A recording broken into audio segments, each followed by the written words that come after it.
Assalamualaikum warahmatullahi wabarakatuh. Hai, hello, grade 6, kelas 6 yang cantik dan ganteng, soleh dan solehah.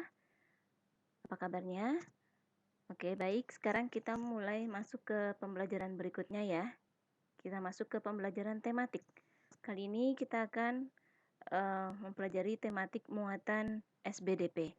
Di tema 5, masih di buku tematik 6E. Sudah? Oke. Kita lihat di sini ya. SBDP-nya kita akan bahas tentang apa itu reklame, memahami reklame, dan membuat reklame. Ini kemarin kalian sudah kerjakan di tema 4 dan kita sekarang ini hanya menambahkan dan mengulang saja. Oke? Kalian boleh buka buku kalian halaman 21. Dan seperti biasa sebelum kita memulai pembelajaran, let's say together basmalah. Bismillahirrahmanirrahim. Oke? Sudah dibuka bukunya?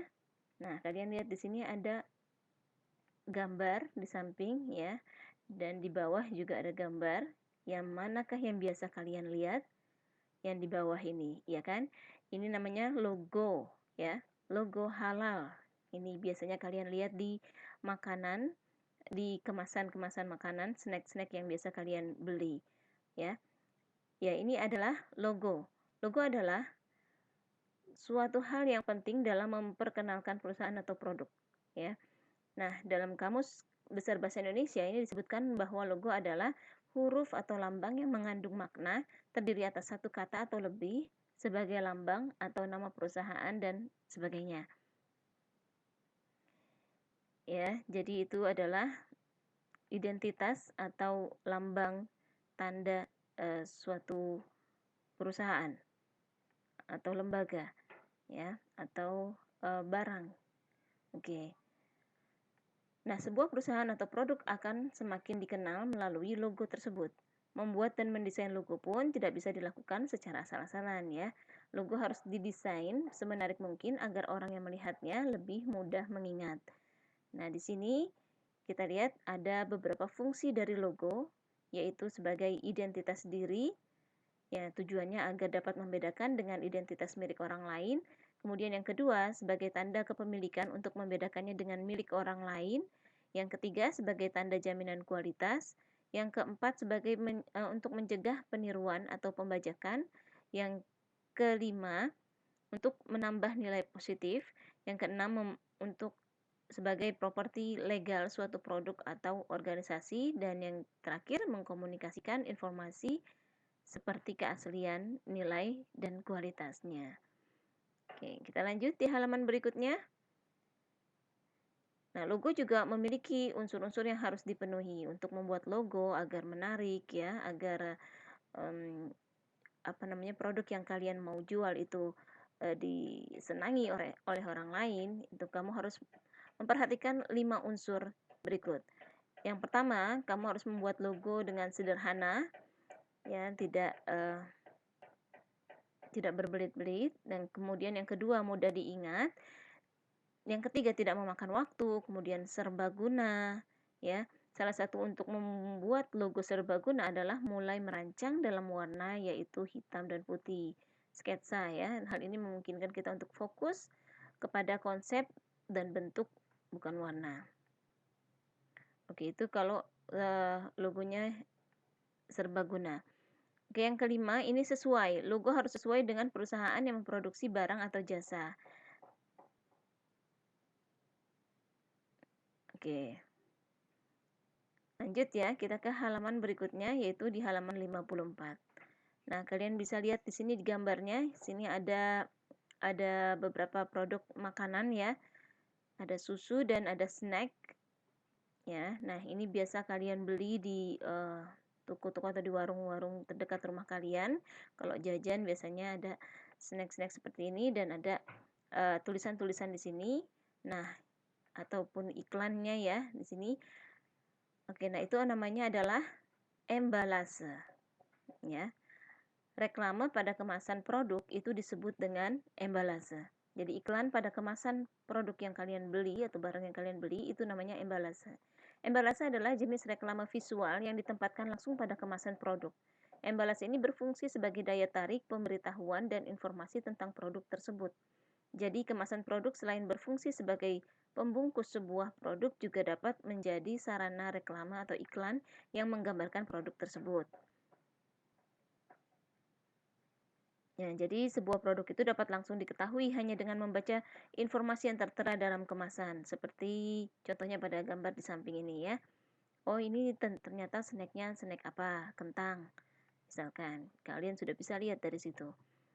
Oke, ketika konsumen melihat embalase untuk makanan pada kemasan, konsumen akan tertarik untuk mengetahui produk makanan tersebut dari gambar dan atribut reklame lainnya. Ya, nah embalase sebagai salah satu bentuk reklame visual memiliki beberapa unsur pendukung yang penting yang digunakan untuk menarik perhatian konsumen.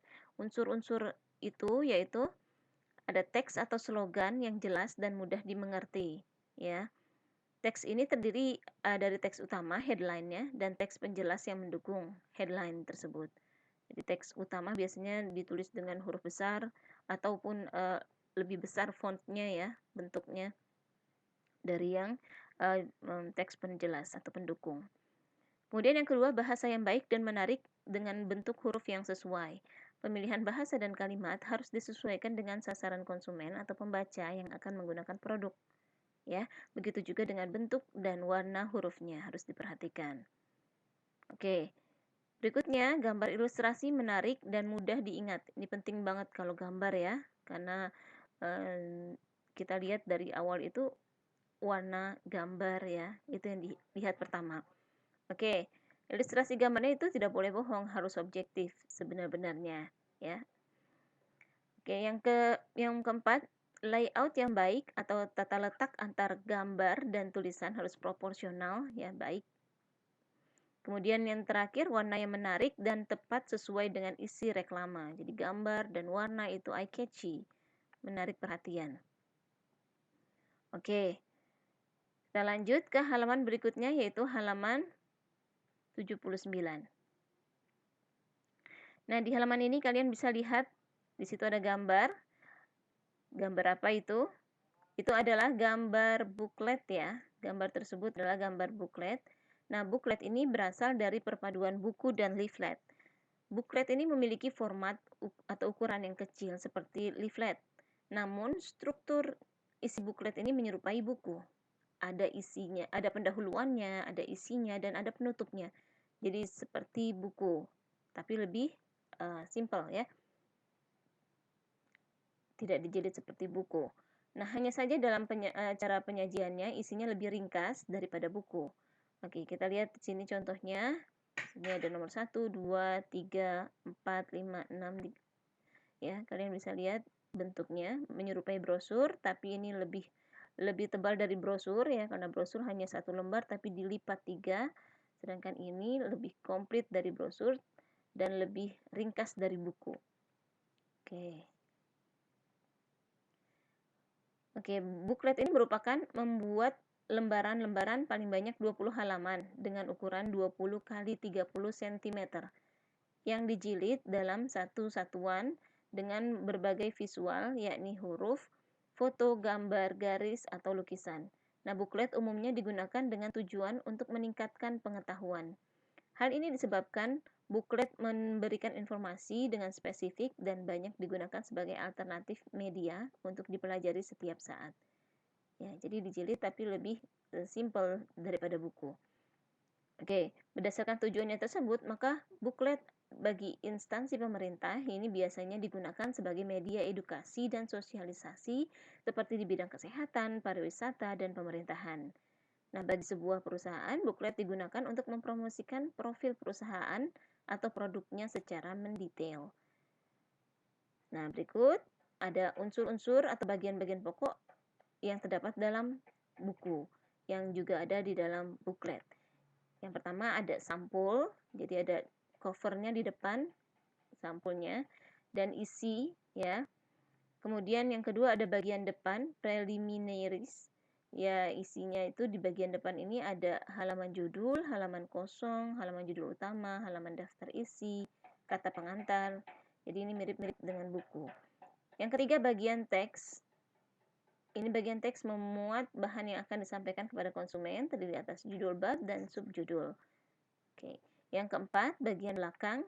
Nah, bagian belakang ini terdiri atas daftar pustaka, glosarium, dan indeks. Oke, jadi hampir mirip-mirip dengan buku. Oke, itu tadi di halaman 80. Sekarang kita lanjut ke halaman berikutnya, yaitu di halaman 110. Nah, di sini kalian bisa lihat, di sini ada iklan. Kalau yang tadi iklannya di produk, iklannya di buklet ya. Nah, sekarang iklannya di seperti ini, tampilan seperti ini. Ini biasanya ada di mana? Biasanya kalian temukan iklan seperti ada di mana? Ya, ini ada di koran ya, Nak. Ini ada di koran biasanya. Coba kalau kalian masih punya koran atau ayah kalian mungkin beli koran, kalian lihat nanti di sana ada iklan baris namanya. Dia disebut iklan baris karena berbaris, ya, membentuk barisan. Ada kolom, ada baris. Oke. Nah, iklan baris ini kita temui biasanya di media cetak, ya. Seperti koran. Oke, kita lihat ya.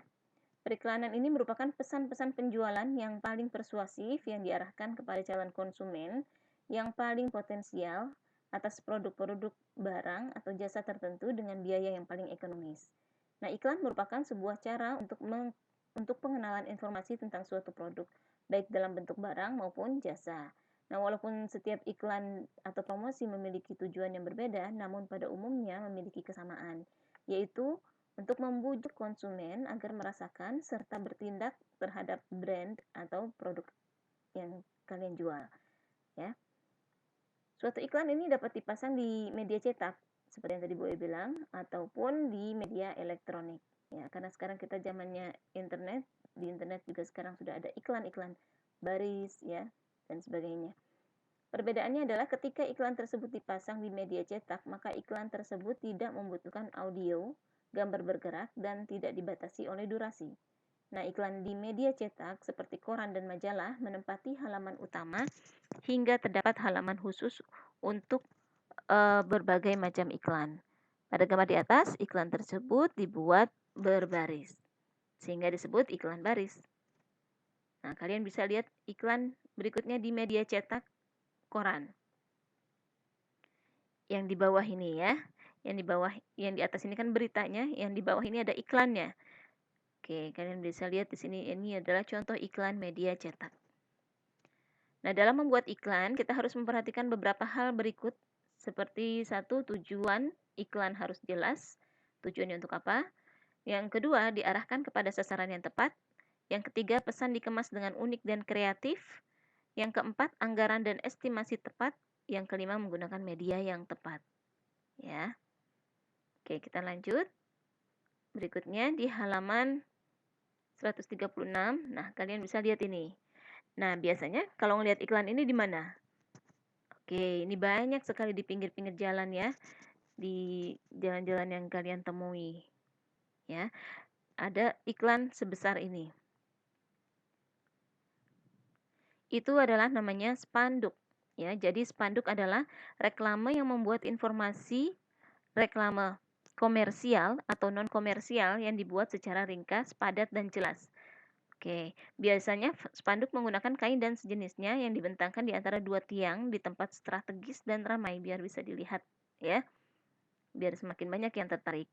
Oke, spanduk ini berfungsi sebagai media promosi untuk produk atau jasa, acara sekolah, ucapan selamat datang, dan sebagainya. Nah, spanduk menjadi salah satu media promosi yang paling banyak digunakan karena murah dan sangat efektif jika dipasang di tempat-tempat strategis, seperti di persimpangan jalan, pasar, atau jalan-jalan utama. Nah, ciri-ciri spanduk ini antara lain ukurannya beragam, namun biasanya berukuran 90 atau 100 cm atau 1 meter dikali 800 cm. 1 meter dikali 8 cm. 8 meter. Ya. Oke, yang kedua warnanya mencolok dan kontras agar mudah dilihat. Yang ketiga kalimatnya pendek. Yang keempat ditempatkan di perempatan jalan atau tempat yang strategis.